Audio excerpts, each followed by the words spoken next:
आज के इस गहन अध्ययन में हमारे पास जो स्रोत सामग्री है वो भारतीय इतिहास के सबसे विवादास्पद लेकिन उतने ही प्रभावशाली विचारकों में से एक पर आधारित है। इस सामग्री का शीर्षक है कानून और सामाजिक न्याय पर आधारित collected works of Periyar, EVR.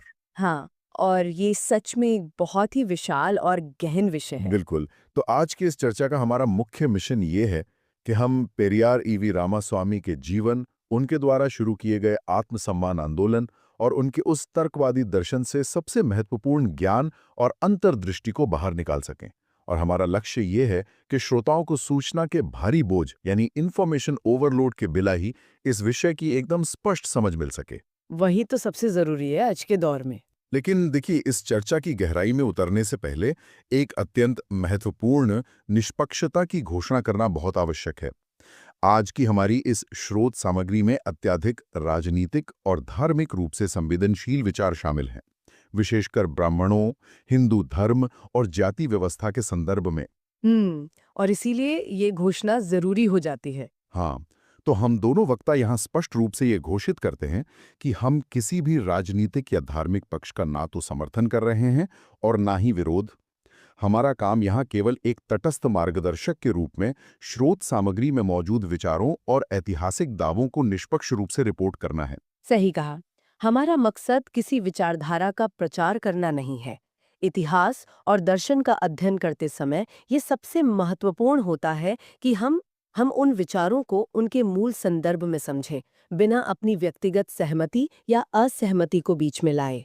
ठीक है, आइए इससे विस्तार से समझते हैं कि कैसे एक अत्यंत विशेषाधिकार प्राप्त और संपन्न पृष्ठभूमि से आने वाले व्यक्ति ने समाज के सबसे गहरे स्थापित नियमों के खिलाफ एक ऐतिहासिक विद्रोह खड़ा कर दिया। स्रोत के अनुसार पेरियार का जन्म एक बहुत ही अमीर परिवार में हुआ था, लेकिन 1904 की एक घटना ने उनका उनका पूरा जीवन ही बदल कर रख दिया। हाँ, मैंने पढ़ा कि वो सन्यासी बनकर काशी यानी वाराणसी चले गए थे। वहां ऐसा क्या हुआ था जिसने उन्हें इतना बदल दिया? काशी की वो घटना असल में उनके वैचारिक सफर का सबसे बड़ा मोड़ थी। स्रोत सामग्री में इसका बहुत विस्तार से वर्णन है। 1904 में युवा पेरियार काशी पहुंचे थे। वो काफी दिनों से भूखे थे। वहां एक छात्रा था, मतलब एक भोजन कक्ष जहां मुफ्त में खाना मिलता था। तो उन्हें वहां खाना क्यों नहीं मिला? क्योंकि उस छत्र का एक बहुत ही कठोर नियम था। वहां केवल ब्राह्मणों को ही प्रवेश और भोजन का अधिकार था। गैर ब्राह्मणों को अंदर जाने की सख्त मनाही थी। पेरियार इतने भूखे थे कि उन्होंने उन्होंने एक ब्राह्मण की तरह जनेऊ पहनकर अंदर जाने की कोशिश की, लेकिन उनकी मूंछों के तरीके से द्वारपाल ने उन्हें पहचान लिया और उन्हें धक्के मारकर सड़क पर गिरा दिया गया। बाप रे, ये तो बहुत ही अपमानजनक रहा होगा। बिल्कुल। और यहाँ जो बात सबसे आकर्षक है, वो है इस घटना का उनके दिमाग पर पड़ा गहरा मनोवैज्ञानिक प्रभाव। सड़क पर गिरने के बाद भूख से तड़पते पेरियार को उसी सड़क पर फेंके गए पत्तलों से कुत्तों के साथ जूठा खाना खाने पर मजबूर होना पड़ा। एक इंसान के लिए इससे बुरी स्थिति क्या हो सकती है? हाँ, लेकिन कहानी का असली मोड़ तब आता है जब उनकी नजर उस भोजन कक्ष की दीवार पर लगे एक शिलालेख पर जाती है। उस पत्थर पर लिखा था कि वो छात्र जहां उन्हें घुसने नहीं दिया गया, वो असल में दक्षिण भारत के ही एक द्रविडियन व्यापारी के दान किए गए पैसे से बनाया गया था। एक द्रविडियन का पैसा और द्रविडियन को ही वहां खाना खाने का अधिकार नहीं? ये तो एक बहुत ही गहरी विडंबना है। सही कहा। और यहीं से पेरियार के मन में जातिवाद और आर्य या ब्राह्मण श्रेष्ठता के खिलाफ विद्रोह के बीज बो दिए गए। काशी में उन्होंने धर्म के नाम पर पाखंड देखा और इस सब ने उनका धर्म से मोह भंग कर दिया। लेकिन वापस आने के बाद भी वो वही अमीर व्यापारी वाले जीवन में लौटकर नहीं गए। स्रोत में इरोड में फैले प्लेग का भी जिक्र है। मैंने पढ़ा कि 905 में लोग लाशों को छोड़कर भाग रहे थे। हाँ, वो एक बहुत ही भयानक दौर था। जब ईरोड में प्लेग फैला तो बड़े-बड़े लोग, अमीर व्यापारी और सगे संबंधी भी अपनी जान बचाकर भाग रहे थे। लेकिन पेरियार ने शहर नहीं छोड़ा। उन्होंने खुद अपने कंधों पर मृतकों के शवों को उठाया और उन्हें शमशान तक पहुंचाया। बिना किसी डर के। ये तो उनके मानवतावाद का एक बहुत बड़ा उदाहरण है। बिल्कुल। उनका मानवतावाद किसी भी धार्मिक नियम से बहुत ऊपर था और शायद यही जमीनी पकड़ उन्हें राजनीति की ओर ले गई। 1919 में उन्होंने कांग्रेस पार्टी ज्वाइन की थी। हाँ, पर मैं सोच रहा था कि जब उन्होंने इतने समर्पित भाव से काम किया, तो उन्होंने इतनी जल्दी कांग्रेस छोड़ क्यों दी? इसका मुख्य कारण था चिरन्मा देवी गुरुकुलम का विवाद। स्रोत बताता है कि ये गुरुकुलम कांग्रेस और द्राविडियन दाताओं के पैसे से चलता था, लेकिन यहाँ ब्राह्मण और गैर ब्राह्मण छात्रों के साथ खाने में खुला भेदभाव होता था। ब्राह्मण बच्चों को अलग बिठाकर अच्छा खाना और बाकी बच्चों को अलग बिठाकर मामूली खाना दिया जाता था। समझ गया। और ये आजादी की लड़ाई लड़ने वाली पार्टी के अंदर हो रहा था। वही तो, जब कांग्रेस नेतृत्व ने इसे रोकने के लिए कोई ठोस कदम नहीं उठाया, तो पेरियार ने 1925 में पार्टी से इस्तीफा दे दिया। उनके लिए सामाजिक आजादी राजनीतिक आजादी से बड़ी थी। और उनका ये अधिक रुख हमें 1924 के वाइकॉम आंदोलन तक ले जाता है। केरला के वाइकॉम में कुछ सड़कें थी जहां निचली जातियों को चलने की मनाही थी। हाँ, इजावा जैसे समुदायों के लोगों को वहां चलने का अधिकार नहीं था। जानवर चल सकते थे पर इंसान नहीं। जब स्थानीय नेता गिरफ्तार हुए तो उन्होंने पेरियार को बुलाया। और वहां जाकर उन्होंने जो किया, उसके बाद ही उन्हें वाइकॉम का नायक या हीरो ऑफ वाइकॉम कहा गया। पर स्रोत में महात्मा गांधी और पेरियार के बीच के मतभेद का भी जिक्र है। वो क्या था? स्रोत के दावों के अनुसार उस समय महात्मा गांधी शुरुआत में वर्णा व्यवस्था के कुछ पक्षों के समर्थक थे। वो चाहते थे कि सवर्णों की भावना आहत ना हो, इसलिए शायद अलग कुएं या अलग मंदिर होने चाहिए। वो बीच का रास्ता निकालना चाहते थे।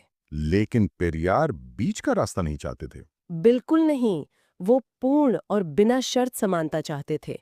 उनका तर्क था कि जो व्यवस्था भेदभाव करे उसका अस्तित्व ही नहीं होना चाहिए। यहाँ बात सच में बहुत दिलचस्प हो जाती है जब हम उनके इस नजरिए को उनके तर्कवादी दर्शन से जोड़ते हैं। स्रोत के अनुसार पेरियार का मानना था कि भगवान और धर्म केवल अज्ञानता की उपज है। इरोड में हैजा यानी कॉलेरा फैलने का एक उदाहरण सामग्री में दिया गया है।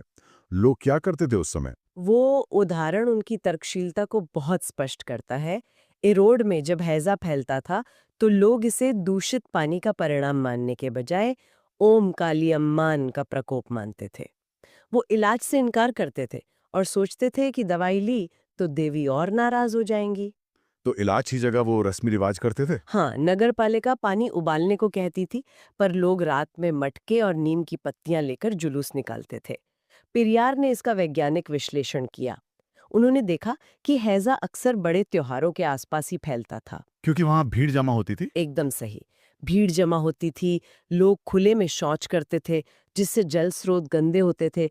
असली बीमारी इस अस्वच्छता से फैलती थी, किसी देवी के प्रकोप से नहीं। लेकिन अंधविश्वास इतना गहरा था कि लोग तर्क करना भूल गए थे। सही बात है। ये एक बहुत ही कठोर लेकिन सटीक विश्लेषण था। और इसी अंधविश्वास को बनाए रखने वाले ग्रंथों पर उन्होंने तीखा प्रहार किया। यहाँ मैं श्रोताओं को एक बार फिर याद दिला दूं कि हम केवल स्रोत सामग्री के दावों को निष्पक्ष रूप से प्रस्तुत कर रहे हैं। तो स्रोत के अनुसार पेरियार ने मनुस्मृति पर जो सवाल उठाए वो क्या थे? स्रोत सामग्री बताती है कि मनुस्मृति गैर ब्राह्मणों, जिन्हें पेरियार शूद्र कहते थे, जी। उनके लिए घोर अन्यायपूर्ण थी। उसमें नियम थे कि शूद्र संपत्ति नहीं रख सकते। अगर कोई शूद्र किसी ब्राह्मण के खिलाफ बोलता तो उसकी जीभ काटने का विधान था, या फिर उनके मुंह में उबलता हुआ तेल डालने की बात थी। पेरियार का तर्क था कि जो कानून समाज के एक बड़े हिस्से को जानवरों से भी बदतर समझे, वो कानून कैसा। इस सुनकर ही कितना अजीब और डरावना लगता है।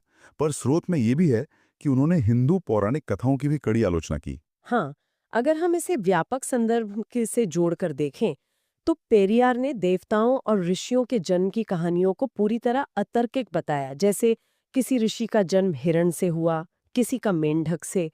उनका पूछना था कि कोई भी आधुनिक सोचने वाला इंसान इन कहानियों पर कैसे विश्वास कर सकता है। और स्रोत कहता है कि उनका मानना था कि ये कहानियां द्रविड़ियों को मानसिक रूप से गुलाम बनाए रखने के लिए रची गई थी। हाँ, उनका यही दावा था, ताकि लोग हमेशा डर में और अपनी सो कॉल्ड निचली स्थिति में ही जीते रहें। और इस मानसिक गुलामी को तोड़ने के लिए ही उन्होंने युवाओं का आह्वान किया था। स्रोत के अनुसार उन्होंने मनुस्मृति, रामायण और यहाँ तक कि संविधान के कुछ हिस्सों को जलाने का प्रतीकात्मक विरोध किया था। बिल्कुल, वो चाहते थे कि युवा पीढ़ी इन अंधविश्वासों और असमानता बढ़ाने वाले ग्रंथों को नकार दे। उन्होंने लोगों से सवाल करना सिखाया कि हर चीज को परखो और पूछो क्यों। लेकिन इस सब के पीछे उनका क्या लक्ष्य था? कई बार लोग सोचते हैं कि इतने बड़े नेता अंत में सत्ता ही चाहते हैं। इससे एक बहुत ही महत्वपूर्ण सवाल खड़ा होता है, क्या वो सत्ता के भूखे थे? स्रोत स्पष्ट रूप से बताता है कि नहीं, उन्हें कई बार मुख्यमंत्री पद की पेशकश हुई, पर उन्होंने ठुकरा दी, क्योंकि उनका असली लक्ष्य सामाजिक न्याय था, महिलाओं की मुक्ति थी और शिक्षा में समान अवसर प्राप्त करना था। महिलाओं के अधिकार पर भी उन्होंने बहुत काम किया। हाँ, वो परिवार नियोजन के पक्षधर थे और उन्होंने आत्मसम्मान विवाह का समर्थन किया, जहाँ कोई पुजारी या मंत्र नहीं होता था, बल्कि पति पत्नी पूरी समानता के साथ शादी करते थे। तो इस सब का असल मतलब क्या है? आज के इस चर्चा का सार यही है कि एक व्यक्ति का आलोचनात्मक चिंतन यानी क्रिटिकल थिंकिंग कैसे सदियों पुरानी सामाजिक संरचनाओं को चुनौती दे सकता है। आज के इस सूचना अधिशेष यानी इंफॉर्मेशन ओवरलोड वाले युग में ये हमें प्रेरणा देता है कि हम अंधभक्ति के बजाय हर चीज पर सवाल उठाएं। बिल्कुल। और यहाँ मैं एक आखिरी विचार छोड़ना चाहूंगी। आज हमने इतिहास के उन ग्रंथों और मान्यताओं पर चर्चा की जिन्हें अतीत में निर्विवाद सत्य माना जाता था, लेकिन बाद में उन्हें केवल सामाजिक नियंत्रण का साधन पाया गया। तो इस पर विचार करें, आज के हमारे आधुनिक समाज के ऐसे कौन से गहरे स्थापित नियम या मान्यताएं हैं जिन्हें आज से 100 साल बाद की पीढ़ियां पूरी तरह से अतार्किक और केवल एक मिथक मानकर खारिज कर देंगी। ये सच में सोचने वाली बात है। आने वाला वक्त ही बताएगा कि आज की कौन सी सच्चाई कल का मिथक बन जाएगी।